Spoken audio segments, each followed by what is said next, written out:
Біраз уақыт бұрын үкіметте әкімшілік амнистия жайлы сөз қозғалып, 22 миллиард теңге көлемінде айыппұл кешірілетіні туралы айтылған еді. Рақымшылық аясында қарызынан құтылғандар да бар. Жалпы амнистияға нақты кімдер ілікті? Тілші айтады.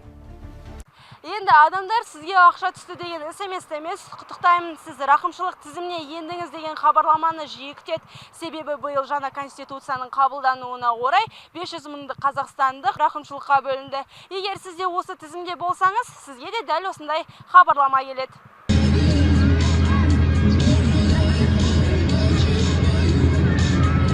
Бірінші шілдеде мемлекет басшысы жаңа конституцияның қабылдануына орай жарияланған амнистия туралы заңға қол қойды. Биыл алғаш рет қылмыстық амнистиямен қатар әкімшілік рақымшылық қатар қаралды. Депутаттардың айтуы бойынша бұл ізгілік акциясына айналған іс. Ал заң жүзінде біз нені білуіміз қажет?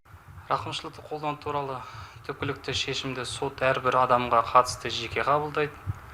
Әкімшілік рақымшылықты кімдерге қолданады деген сұраққа заңға сәйкес Қазақстан азаматтары, дара кәсіпкерлер, жеке нотариустар, жеке сот орындаушылар, адвокаттар мен заң консультанттар мен заң талаптарына сәйкес орындалмаған әкімшілік айыппұлдан босатылады. Расында әкімшілік амнистия халық пен мемлекет арасында ізгілікті нығайтады. Әлеуметтік желіде қуанышымен бөлісіп, кешірілген айыппұлымен бөліскендер де аз емес. Нақты деректерге сүйенсек, аталмыш рақымшылық аясында 1,3 миллионнан аса әкімшілік өндіріп алу тоқтатылып, жалпы сомасы 22 миллиард теңгеден асатын айыппұл есептен шығарылған.